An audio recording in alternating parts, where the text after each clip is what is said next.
Bom dia, pessoal do 8º ano, vocês estão bem? Então vamos para a nossa aula de Geografia da semana, certo? Hoje, iniciando o capítulo 6, do nosso segundo volume, a gente vai tratar das questões dos impactos socioambientais. Como a gente já vem falando no decorrer das nossas aulas, tivemos aí toda aquela parte de vegetação, clima, a questão dos recursos, exploração, e hoje a gente vai para os impactos socioambientais, certo? A importância da conservação é um elemento, uma parte-chave para entendermos esses impactos e os principais impactos socioambientais dos dois continentes que já vinham sendo estudados, na América e África, certo? Vocês resolvam a atividade do livro e na próxima aula a gente conclui este assunto do capítulo 6. Qual o objetivo da nossa aula? Demonstrar a importância da conservação ambiental como medida necessária para reduzir os impactos. Gente, nós sabemos que os impactos ambientais, eles não vão desaparecer, eles vão sempre existir. Mas qual é o nosso papel quanto cidadão, ocupante desse planeta? Nosso papel é reduzir esses impactos, tentar minimizar esses impactos que estão associados tanto aos fenômenos naturais quanto àqueles produzidos pela ação antrópica, por nossas ações, certo? Então, aqui eu tenho a imagem de abertura do nosso material, é uma tragédia, a capital Serra Leoa, a África, onde um deslizamento de terra mataram mais de 300 pessoas. Isso ocorreu em agosto de 2017. Deslizamentos de terra. Então, isso é natural? Quais as possíveis causas dessa ocorrência, desse deslizamento, Por que eles acontecem? Então, vamos lá. Possíveis causas que podem ter ocasionado esse deslizamento: desmatamento, construções precárias, irregulares, falta de planejamento das áreas antes de serem ocupadas. Nós sabemos que o desmatamento de uma área de relevo íngreme, como a gente vê aqui, o relevo, parte mais alta, desceu para a parte mais baixa, deslizamento. E a causa uma das possíveis causas, pode ter sido desmatamento porque essa área não podia ser desmatada. Se ela foi desmatada para construção, significa que ela vai ser impactada. E o resultado desse impacto pode vir dessa forma, onde matou mais de 300 pessoas. Por que essas áreas não podem ser construídas? Gente, se o solo, essa área tem que ser protegido, quando eu retiro a vegetação, quando eu faço o desmatamento, eu estou desprotegendo. E aí ele pode vir a desabar, deslizar da parte mais alta para a parte mais baixa. Então é necessário um planejamento urbano com moradia para os mais pobres em locais seguros, porque se essas pessoas não têm um local próprio, seguro para morar, elas vão ocupar essas áreas de risco, sim. E estes acidentes, vão acontecer, infelizmente. No Brasil, acontece esse tipo de acidente? Infelizmente, sim. O Brasil também conta aí com o número de deslizamentos de terras, certo? Principalmente na região sul e sudeste, estes deslizamentos ocorrem em períodos chuvosos, justamente por essa questão de o solo ficar desprotegido, ser retirada a vegetação para a construção de casas, e quando a chuva vem, ela tende a carregar a parte mais alta do solo, e aí essa parte vai descendo e vai levando o que encontrar pela frente. Casas, vidas das pessoas que estão nessas casas, causando prejuízo, danos materiais e até muitas mortes, certo? A importância da conservação. Então, cada vez mais torna-se urgente questionar o estilo de vida e as formas de apropriação, usufruto dos recursos naturais. É uma questão a se pensar, a se preocupar mesmo. Cada vez mais estamos utilizando mais esses recursos, né? Sem uma preocupação de como eles estão sendo utilizados, e isso, né, pode acarretar aí uma série de impactos e acidentes que voltam para nós, porque o que a gente causa no meio ambiente não prejudica só o meio ambiente. Nós sabemos que o que a gente causa de impacto ao meio ambiente também vai refletir na sociedade, já que estamos inseridos no planeta, não é? Então, por isso que isso é uma questão de relevância para os nossos dias atuais. Afinal, há muitos indicativos de que a própria existência das sociedades podem ser ameaçadas com esses problemas. Claro, porque estamos causando os problemas sem nos dar conta de que esse prejuízo pode nos prejudicar também. Então, isso pode ameaçar a nossa existência, a vida do planeta, né?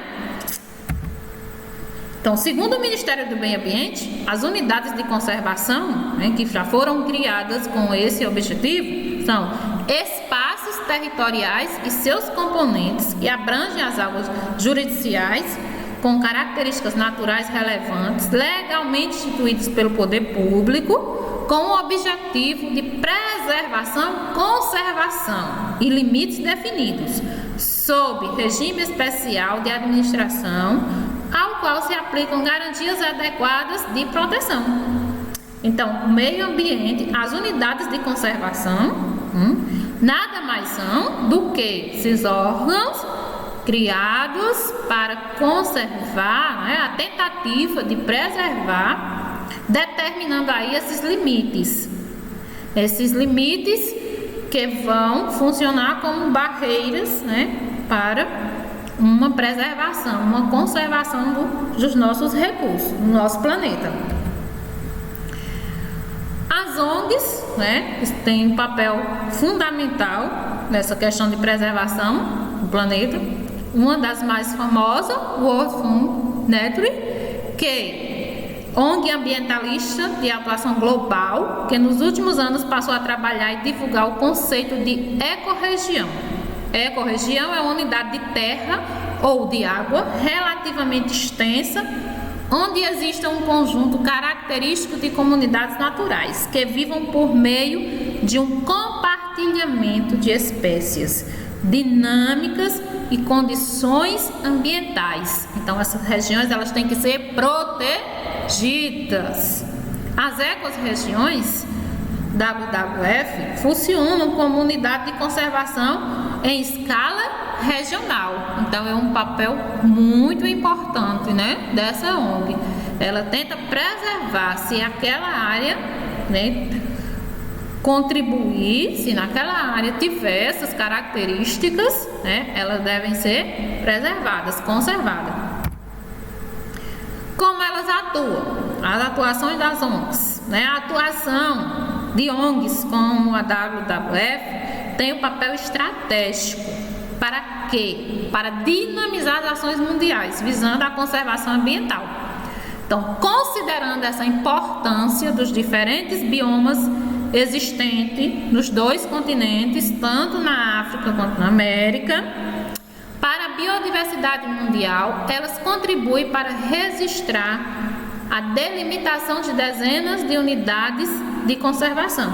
E aí é um papel muito importante, porque fazendo esse registro, fazendo essa delimitação, elas têm o controle dessas áreas e fica melhor o trabalho, né, de conservação, de acompanhamento dessas áreas, certo?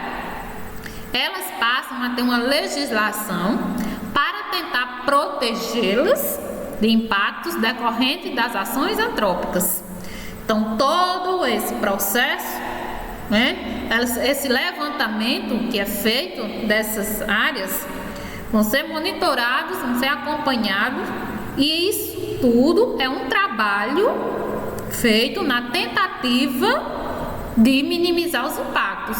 Como eu falei lá no início, nós temos um papel fundamental para diminuir esses impactos, né? Sabemos que a gente não consegue eliminá-los, mas podemos minimizar.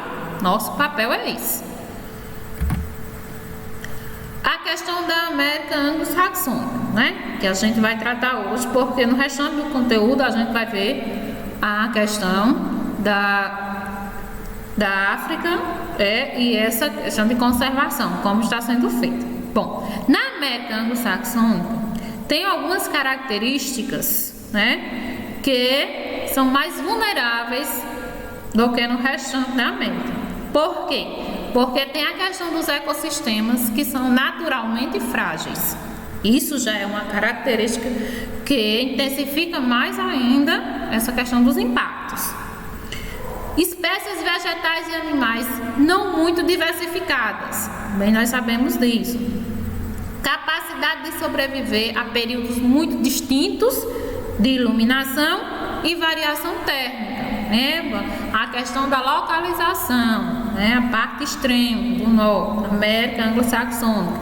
Temos aí toda essa questão muito minuciosa para também analisar quanto a esses impactos. Tem as florestas temperadas, que são bastante afetadas pelo povoamento. Essa é uma ação antrópica, né, que acaba impactando as florestas. Tem as regiões glaciais, que são afetadas pelo aumento de temperatura das águas e da atmosfera como um todo. E a gente sabe que esse aquecimento, esse aumento, vai impactar o quê? No derretimento das geleiras, né? Já é um grande problema atual. E tem o recuo da calota polar. Expõe novos depósitos de minerais e pedras preciosas. Gente, se essa calota está recuando, se ela está diminuindo, ela está chamando a atenção, né, das atividades humanas, que já vão para o lado da exploração, né, querer extrair esses recursos, explorar recursos minerais e pedras preciosas. Pensemos, quem é que vai saber que naquele local é uma reserva de diamante e não vai querer explorar, né? Essa é a pergunta. Então, como é que eu vou fazer essa exploração sem impactar tanto aquela região? Então, é isso que devemos pensar e devemos ter cuidado, né? Planejamento para ser feito. Sim, estamos proibindo, né, que seja explorado, mas de forma segura, é isso? Sob as águas do Oceano Glacial e sob o gelo que se derrete nas terras árticas, uma nova disputa geopolítica se anuncia. Em busca de quê? Novamente a questão dos recursos minerais, petróleo, gás natural. Tem também a questão do ferro, carvão, urânio, até ouro. Então vejam, gente, são muitos recursos, geram muita riqueza e por isso que as disputas geopolíticas já começaram. Então os governos de países como Canadá, Estados Unidos, Noruega, Rússia já começaram, né, a se manifestar, além de China, que também já desenvolve pesquisas científicas, né? E já iniciaram aí essas pesquisas, essas discussões diplomáticas para uma nova divisão destas áreas. Então, essas áreas, por sua vez, divididas, vocês já pensaram aí no que vai acontecer? Vão ser exploradas. E aí, mais uma vez, chamamos a atenção, né? Que seja uma exploração de forma segura, sustentável, que não comprometa o meio ambiente. Não é isso? A grande preocupação é essa. Sabemos que existem as pesquisas científicas, sabemos que existem as leis para que essa divisão ocorra, mas é necessário também que essa preocupação ela prevaleça no momento em que essas áreas forem sendo exploradas, não é assim? Que mudanças isso pode causar? O modo de vida das pessoas, totalmente. Nós sabemos que uma área, quando ela começa a ser explorada com esses recursos que já foram comprovados, petróleo, urânio, ouro, então isso vai trazer uma transformação imensa na vida das pessoas. Vai interferir na economia, nas relações da sociedade, porque as pessoas vão começar a se desenvolver de uma forma mais acelerada. A questão da economia, porque isso vai gerar um lucro. Então, são várias as mudanças. E não esquecendo uma das principais mudanças, que é a relação da sociedade com o ambiente das altas latitudes. Essa mudança aí é uma das mais importantes que devem ser observadas. Nós temos a imagem do nosso material sobre a tundra, né? Tundra ártica com permafrost, que é o solo que permanece congelado, vocês já sabem disso. Durante o verão canadense, né, lá no Canadá, essa paisagem permanece dessa forma aí. Então, eu destaquei só algumas partes em que ela se situa, no extremo norte do litoral ártico, na faixa costeira do Alasca, Estados Unidos, Canadá, Groenlândia, Noruega, Rússia, no sul do globo e na costa antártica. E os impactos, né? Os impactos causados na tundra podem ser o aumento de temperatura e a extração dos recursos minerais, que podem impactar e chegar até desaparecer, certo? As águas oceânicas contaminadas é outro ponto importante na América e na América do Norte específica aí do nosso conteúdo. Os dois maiores vazamentos de petróleo já registrados na história, né, foram na América do Norte. Em 1989, ocorreu na costa do Alasca, né, um vazamento do Exxon Valdez, que vazou, esse vazamento petrolífero, vazou entre 41 mil e 121 mil metros cúbicos de petróleo no mar.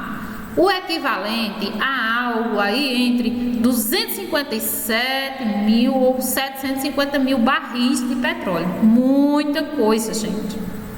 E em 2010, a explosão da plataforma petrolífera Delcon no Golfo do México, ao sul dos Estados Unidos, provocando a morte de 7 trabalhadores. O vazamento correspondente a 5 milhões de barris de petróleo. Isso aconteceu por volta de 87 dias. Mais de 1.500 quilômetros foram atingidos com esse vazamento. Então, muito prejuízo, muito impacto, né, nessas águas. A imagem que eu tenho na nossa página sobre, né, alguns fenômenos que ocorrem de forma natural e que impactam também a sociedade, o meio ambiente. Essa aí é uma imagem muito marcante de 2005, que foi a passagem do furacão Katrina, né? Esse furacão em Nova Orleans, nos Estados Unidos. A gente sabe que esse furacão ele causou o rompimento de diques lá no delta do rio Mississippi, né? E esse rompimento inundou 80% da cidade, porque esses diques, esses reservatórios, né, foram rompidos. Então essa água correu para a cidade, inundando aí 80% de sua área. Então cerca de 1.500 pessoas morreram. nesse acontecimento. Centenas de desabrigados e 134 mil casas foram destruídas. Isso é uma ação da natureza, mas que tem, a gente sabe, que tem a contribuição das ações antrópicas. Então, para vocês informarem mais sobre esse assunto, tem a leitura Saiba Mais, né, dessa página aí, que vocês vão fazer em casa.